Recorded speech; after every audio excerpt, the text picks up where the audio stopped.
One. We're going live. We are going live. This is our first broadcast together. This is our first You Are Enough broadcast together. I think people coming in. Come on in the room, y'all. Come on in the room. They'll come in the room. They're gonna come. Will we in the know? room. I'm not sure. I think, when people, they'll start to pop up, I guess, but, yep, there we have there's one. one person. There's one person. Hi, one person. Come there are on. three people. Hi, Brian. Brian Harris. What's up, B? What's up, B? This is, look, Wanda's teaching me how to do this Facebook Live. She's a pro. I'm She's a pro at this. I'm not. She's helping her brother out. But we wanted to come on and just to really do a check-in. Yes. It's like we started this You Are Enough movement about 6 months ago, and so much has happened, and so many dreams and visions have been talked about. But we wanted to do a check-in just to kind of see where people are, because it's one thing to have a dream, and it's another thing to actually pursue it. And at one of our last workshops, Wanda talked about just doing a check-in with folks just to kind of see where they are with their dreams, to make sure that we're moving forward. Because one of the things that when God gave us this dream and vision to do this work was really to help move people forward, to really help disrupt us from that self-limiting thoughts and beliefs that so many of us have struggled with, that have kept us bound. We have this great big dream and great big vision, but it's how do we get there? How do we move from here to there? How do we move through the dark parts of that journey? And the You Are Enough movement is really about disrupting those self-limiting beliefs that keeps us bound, that keeps us stuck. Because one of the things that I know for sure, and there's a quote by James Baldwin that says that your crown has already been bought and paid for. That's good. All you got to do is put it on. That's good. All you got to do is put it on. Nobody's stopping you. Nobody's holding you back. The only thing that's holding you back is the person that you face every morning when you look in the mirror. Your past isn't holding you back. Your circumstances isn't holding you back. It's the person that you're looking at in the mirror. You have the power to change your destiny. You have the power to change your life. It's up to you. And everything you need is already within you. It's so funny. Wanda and I, years ago, we've known each other for about 40 years. Yeah, tell me about that. Well, somewhere around there. Yeah, somewhere. And we were in elementary school. We were in a play together called The Wiz, and it actually is one of my favorite plays. Mine too. And Wanda was Dorothy, and I had a little bitty role. I was one of the scarecrows. And what's so important about that movie or that play was, they had the lion who was searching for courage. They had the Tin Man who was searching for a heart. They had the Scarecrow who was searching for a brain. And they had Dorothy who just wanted to get home. She just wanted to go home. She just wanted to go home. Dorothy just wanted to go home. Right. And the point of the whole movie or the play was that everything that they needed, they already had within them. It was already within them. They were searching and looking in all these different spaces for things, and what they needed, they already had. What you need and what you need to move forward, you already have it. You just got to believe it. You just got to know it. You got to know it beyond knowing it. And that's actually one of my favorite songs, If You Believe. The If You Good Believe. Witch. Linda the Good Witch sang that. If you believe in your heart, you'll know. Yeah. You know. You got to sing that at one of our workshops. Oh, Lord. Okay. Sing that. But I like the part where you talked about having the crown. Now, what we often do is we get the crown, and it's in the box, and we open up the box, we take it out, and we look at it and examine it, and it's beautiful.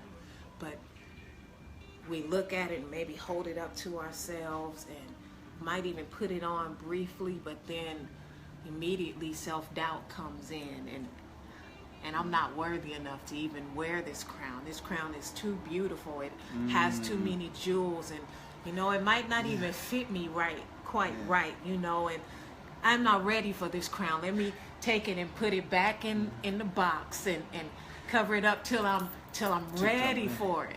And sometimes we're afraid to wear the crown because we don't want to stand out. Right.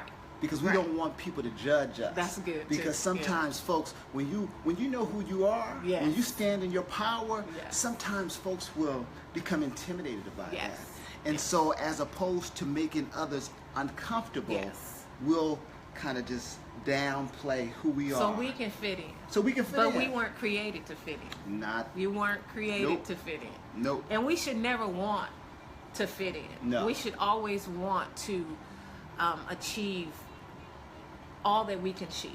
That we can achieve. We should always want to be our best at anything. But because, like you said, I don't want to look better than this person or the people around me. I don't want to excel further than the people around me, because then they'll begin to look at me different. But on the inside, there's something screaming out that I need to be greater. I gotta do something. But because the people around me aren't doing anything, then I should connect. Okay. Oh, all wait a right. minute. We lost all right. y'all. We lost all right. y'all. They trying to cut us off. We're reconnecting. You know, I was like that. Yeah. I was like that. Worked in a salon and loved everyone in the salon. But everybody in the salon was cool with where they were. You know, they were hairstylists. They were barbers and hairstylists. And they've been doing, my godfather, he had been in the industry back when there was a shop, Golden Scissors was on 73rd, and the Fro. So, you know, they had their career. So now they were complacent. And then here I come. I've only been in the industry like 5 years. And I'm like, but I need to do more. I want to do some platform work. I want to teach. I want to educate. But no one around me was doing that, you know. And even when I asked about it, nobody around me really had any information about it. So I kind of just suppressed it because I thought, well, maybe you want a little bit too much. You know, you should just be happy that you have clientele, you're renting a booth, your booth rent is being paid every week, and you're making money. But on the inside, I wanted more, and so I suppressed that for years. That had to be like, to give you an idea of the radius, that had to be like 96. And I did not actually get into the education and the platform industry until platform part of it until 2011. And you know, Wanda, that happens for so many of us. So many of us just kind of settle for life. And one of the things that I know is that what we were called to become and to be in this life is often revealed to us when we're really young. God has given us dreams and visions, and He reveals them to us when we're really young. And the challenge for many of us is that people talk us out of our dreams. And it becomes more comfortable to fit in rather than to step out and to be the divine original that each of us is. You know, none of us is supposed to be a copycat of anybody else. God created us unique. And it's in our uniqueness that we discover our greatness. And where He gets the glory. And that's where He gets. My dad used to say, often imitated, but never duplicated. Never duplicated. Can't duplicate me. You can imitate it. Try to come as close to it, but no one can do it like Harold can. No one can say it like Wanda can.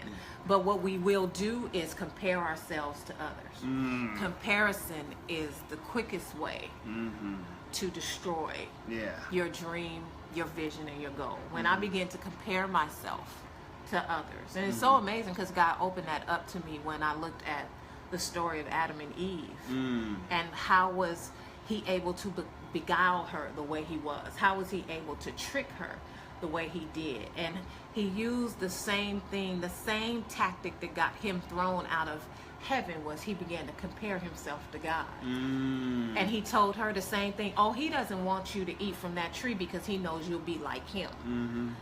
And she began to think about that. Well, I want to know. Why can't I know? And comparison. Why can't I be like that person? Why can't I do what they're supposed to do when He created us unique? Each and every one of us. There are many, you know, motivational speakers. There are many hairstylists, and whatever your profession might be, there are many people like that, but they aren't like you. They can't put the twist on it that you can. They can't do it like you do it. They can't. They can't bring the individuality to it that you do. You know, and that's the part we don't appreciate about our lives. And that's often why we have dreams, we have goals, we have visions. And we have dreams and goals and visions, and we start and we write them down, and then we start to look at those dreams, those goals and visions, and can I really do this? Am I really the one that can do this? Can I really pull this off? Am I really unique enough to do this? Is my cake that good that people will buy it? You know, is my book, my perspective on this situation, is it good enough to put in a book that people will buy it? And even if I get to the point where I've gotten it all written out and it's ready to go to publication, that self-doubt comes in. Will people buy it? Will they read it? Will they like it?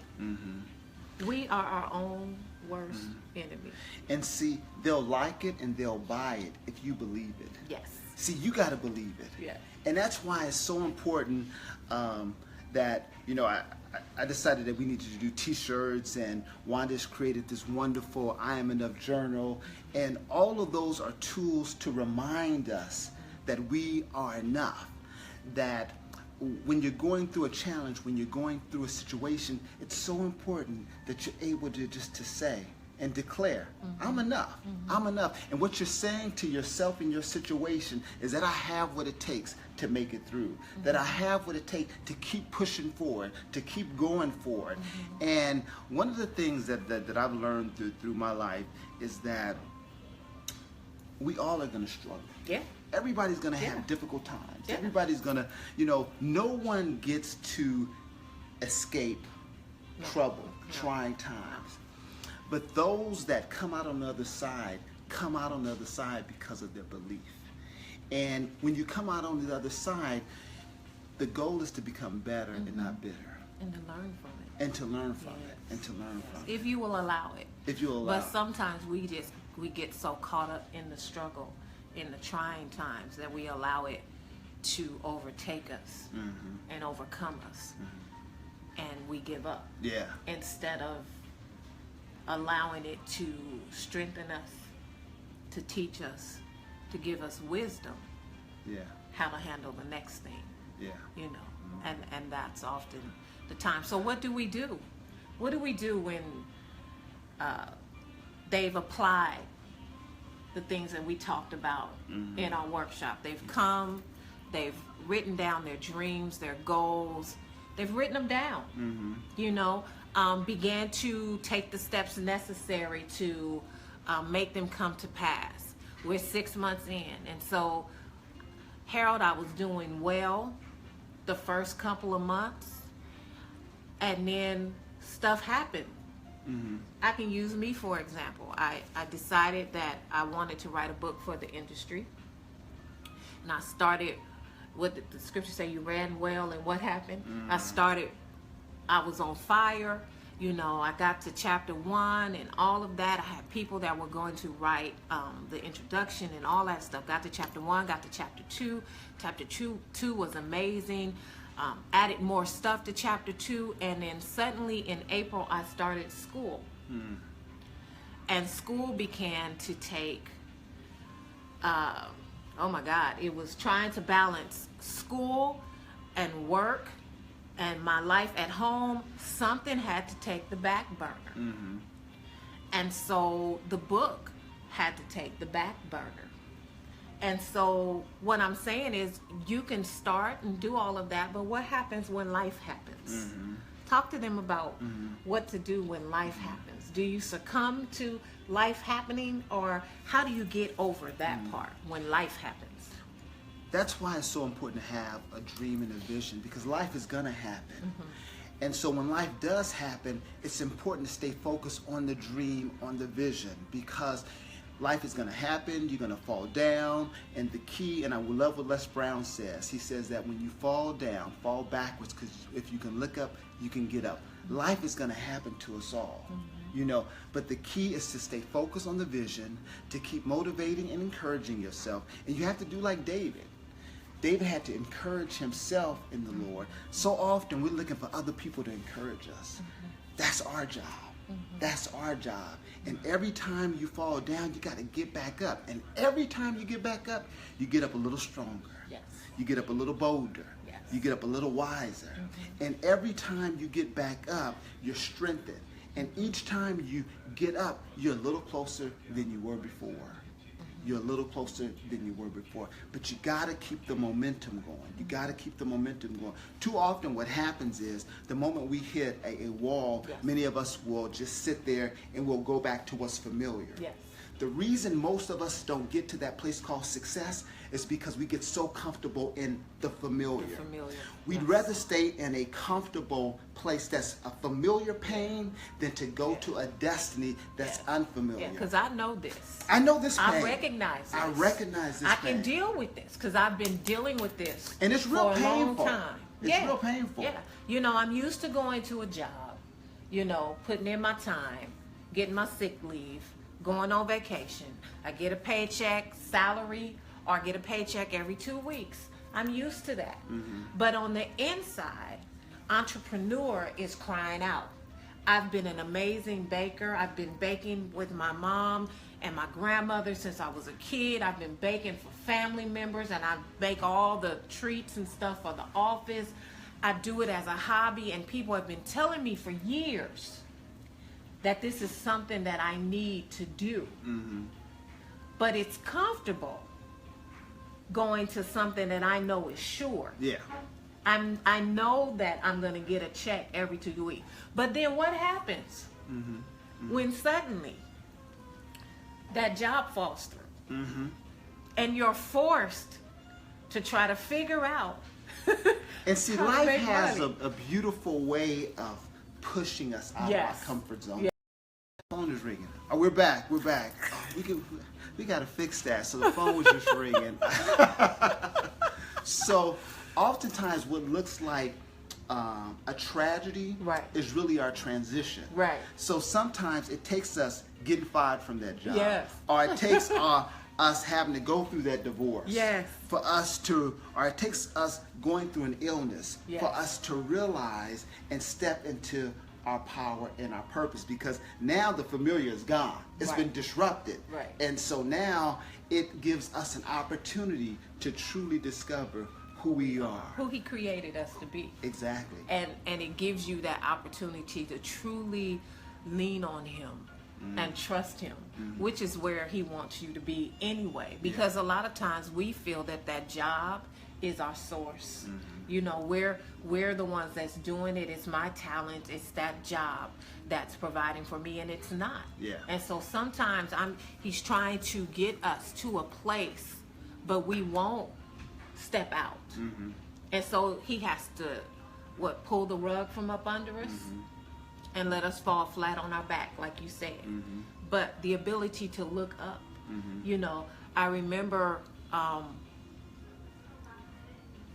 hearing him say, if I told you that everything you needed to be successful was already in you, would you believe it?